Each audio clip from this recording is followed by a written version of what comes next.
നമസ്കാരം. എപ്പോഴും പറയുന്ന പോലെ ഈ ചാനലിനെ സഹായിക്കുവാൻ അഭ്യർത്ഥിക്കുന്നു. അതെങ്ങനെയാണെന്ന് നിങ്ങൾക്കറിയാം.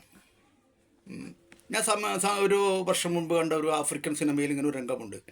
അക്രമിയും ബലാത്സംഗിയുമായ സ്വന്തം ഭർത്താവിനെ മറ്റൊരു പെൺകുട്ടിയെ ബലാത്സംഗം ചെയ്യുന്നതിൽ നിന്ന് രക്ഷിക്കാൻ വേണ്ടി തല വെട്ടിയെടുത്ത് ഒരു തുണിയുടെ വാറിൽ തൂക്കിപ്പിടിച്ച് കൊണ്ടുപോകുന്ന ഒരു ഒരു സ്ത്രീയുടെ അത് വളരെ ദൂരെയുള്ള കിലോമീറ്ററുകൾക്ക് അപ്പുറത്തുള്ള ഒരു പോലീസ് സ്റ്റേഷനിലേക്ക് അവൾ കൊണ്ടുപോവുകയാണ്. ബസ്സിലും തീവണ്ടിയിലും കാളവണ്ടിയിലൊക്കെ ആയിട്ടാണ് ആ യാത്ര.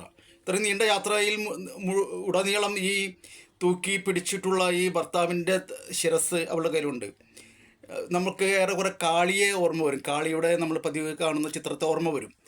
പക്ഷെ അപ്പോഴൊന്നും അത് കാണുന്ന ആളുകൾക്ക് അതിൽ യാതൊരു അത്ഭുതമോ ഒന്നും തോന്നുന്നില്ല. അതൊരു സാധാരണ സംഭവം പോലെയാണ് അത് തോന്നുന്നത്. പക്ഷെ ഇടയ്ക്കിടയ്ക്ക് ഈ ശിരസിൻ്റെ മുറിച്ചു മാറ്റപ്പെട്ട ഈ ശിരസിൻ്റെ ക്ലോസപ്പുകൾ എടുത്ത് കാണിക്കുന്നു. വളരെ ബീഭത്സമാണത്. അപ്പം ഞാൻ ഈ സിനിമയെക്കുറിച്ചല്ല പറയുന്നത്. ക്ലോസപ്പ് എന്ന് പറഞ്ഞ സിനിമയിലെ ഒരു എഡിറ്റിംഗ് രീതിയെക്കുറിച്ചാണ് ഞാൻ പറയുന്നത്. ആദ്യമായിട്ട് നിങ്ങൾക്ക് അറിയാം ക്ലോസപ്പ് എന്താണെന്ന്. ഏതെങ്കിലും ഒരു വസ്തുവിനെ പ്രത്യേകമായിട്ട് കേന്ദ്രീകരിച്ചിട്ട് സിനിമയിൽ കാണിക്കുന്നതാണ് ക്ലോസപ്പ്. അത് പ്രധാനമായിട്ടും മുഖമാണ് അങ്ങനെ കാണിക്കുക.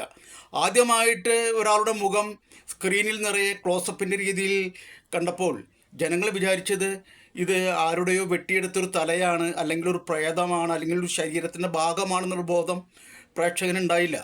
പ്രേക്ഷകൻ വിചാരിച്ചത് അത് ഏതോ പ്രേതാവേശമാണെന്ന് വിചാരിച്ചു, അല്ലെങ്കിൽ അത് ആരുടെയോ വെട്ടിയെടുത്ത് തല കാണിക്കുകയാണ്, ഒരു ശരീരത്തിൻ്റെ ഒരു ഭാഗം പ്രത്യേകമായി എടുത്ത് കാണിക്കുകയാണെന്നുള്ള ബോധം അന്ന് പ്രേക്ഷകനുണ്ടായില്ല. പ്രേക്ഷകൻ ഭയപ്പെട്ടു പോയി എന്നാണ് പറയുന്നത്. ഇന്ന് ക്ലോസപ്പ് എല്ലാവർക്കും അറിയാം.